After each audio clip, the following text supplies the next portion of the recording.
A question as old as humanity itself. Is there a God? Since the dawn of consciousness, this profound inquiry has been echoed in the hearts and minds of men and women, children and elders, scholars and laymen alike. It is a question born out of our innate curiosity, our insatiable thirst for knowledge, and our ceaseless quest for meaning. The existence or non-existence of a divine entity, an omnipotent, omniscient being, a god if you will, has perplexed our species for millennia. And it continues to do so even today. From the ancient Greeks who pondered the cosmos, to the enlightened thinkers of the Renaissance, to the modern scientists peering into the vast expanses of the universe, the question has remained the same. Is there a God? It's a question that has shaped civilizations, fueled revolutions, and inspired some of the greatest works of art, literature, and philosophy the world has ever known. This question has not only been the bedrock of theology, but has also profoundly influenced our scientific pursuits. It has driven us to investigate the mysteries of the universe, to unravel the secrets of life, and to grapple with the existential dilemmas that confront us. The question, is there a God, has been at the heart of our quest to understand our place in the cosmos, our role on this planet, and the purpose of our existence. It's a question that transcends cultural, geographical, and temporal boundaries. It's a question that unites us in our shared quest for understanding, and yet divides us in our answers. It's a question that evokes deep emotions, provokes intense debates, and incites passionate beliefs. The question of God's existence is as relevant today as it was thousands of years ago. It continues to shape our societies, our values, our conflicts, and our hopes. It's a question that remains deeply personal, yet profoundly universal. It's a question that challenges us, that intrigues us, that inspires us. The question persists, is there a God? For many, faith provides an unshakable certainty. They affirm, yes, there is a God. The reasons behind their belief are as diverse as humanity itself, yet there are common threads that weave through this tapestry of faith. Personal experiences often form the cornerstone of belief. Many narrate encounters with the divine, moments of inexplicable peace, or instances where prayers were answered in times of need. These experiences, subjective and personal as they may be, serve as profound evidence of a higher power at work. Then comes the moral compass. The sense of right and wrong, the universal principles of kindness, justice, and love are perceived by many believers as divine laws, etched into the human heart by a moral lawgiver. This moral code, they argue, points towards the existence of a God who is both just and loving. The complexity of the universe, too, is often cited as a testament to a divine architect. The laws of physics, the intricacy of DNA, the sheer vastness of the cosmos. For many, these are not mere products of chance, but the handiwork of an intelligent designer. And then there's life itself, its origin, its diversity, its resilience. The existence of life in its myriad forms is seen by many as a miracle in itself, a divine spark that could not have been kindled by random processes alone. For believers, faith in God provides more than just answers to life's big questions. It offers a sense of comfort, a beacon of hope in times of despair. It gives life a sense of purpose, a direction, a meaning that goes beyond the material world.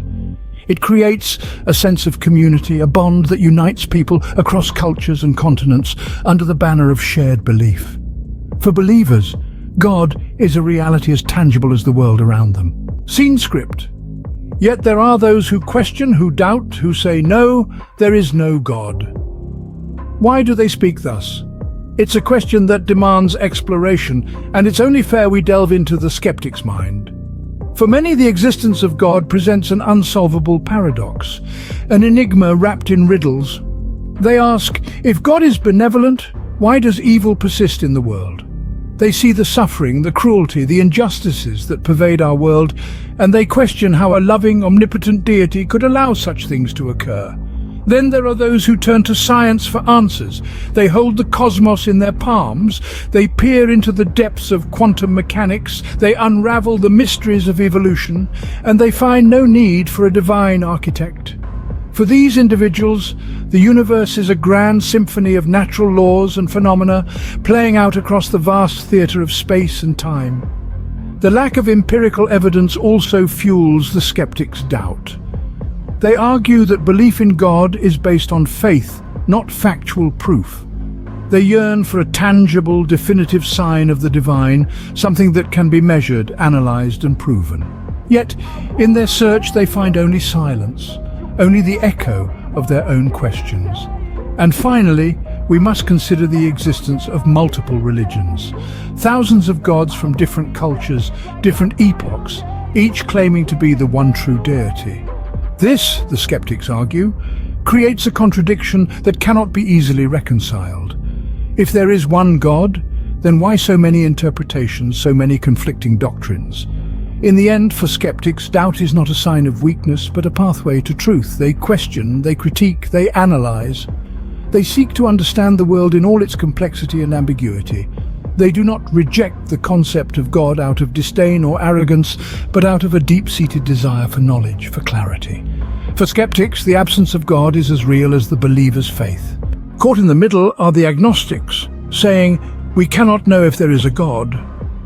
Agnosticism, from the Greek word agnostos meaning unknown or unknowable, serves as the philosophical middle ground in the contentious debate about God's existence. Agnostics straddle the divide between believers and skeptics. They neither affirm nor deny the existence of God. Instead, they emphasize the ultimate uncertainty of such a question. They argue that the tools at our disposal, our senses, our logic, our scientific instruments, are ill-equipped to definitively answer the question of whether there is a divine entity. This position, it must be noted, is not one of indifference or apathy. Agnostics do not simply shrug their shoulders at the question of God's existence. On the contrary, they grapple with it, acknowledging its complexity and the profound implications it has for understanding our place in the universe. The agnostic perspective is often misunderstood as a way station on the journey to belief or disbelief. But in truth, it is a philosophical stance in its own right, one that values intellectual honesty and humility in the face of the great unknown. It is a perspective that recognizes the limits of human knowledge and the vastness of what remains unknown. Agnostics, therefore, do not claim to have the answers. Instead, they understand that some questions may be beyond our current capacity to answer. They find comfort not in certainty, but in the quest for understanding, in the exploration of possibilities, in the humility of admitting we do not know. At the heart of agnosticism is a profound respect for the mystery of existence. It is a perspective that acknowledges the limits of our understanding and the vastness of the unknown. It is a stance that values the journey more than the destination, the question more than the answer. For agnostics, the question remains open, a mystery to be pondered but perhaps never solved. It is a perspective that invites us all to remain curious, to keep questioning, and to embrace the mystery of existence with humility and awe. And so, the debate rages on, a testament to the complexity of the human mind and spirit. Like a grand tapestry, this discourse weaves together the threads of belief, disbelief, and agnosticism, each strand colored by our individual experiences, thoughts, and feelings. First, we have the believers, those who find solace and purpose in the idea of a higher power. Their faith is often rooted in religious teachings, personal experiences, and a profound sense of the divine. They argue that the existence of God provides an explanation for life's mysteries, offers moral guidance, and instills a sense of hope and comfort. On the other side of the spectrum, we find the skeptics. They question the existence of God, often citing the lack of empirical evidence and the problem of evil in the world. For them, the universe can be explained through science and logic without the need for divine intervention. They argue that morality is not dependent on religion, but rather on empathy, reason, and social contracts. Then we have the agnostic middle ground, those who neither affirm nor deny the existence of God. They maintain that the question of God's existence is unknowable, a puzzle beyond human comprehension.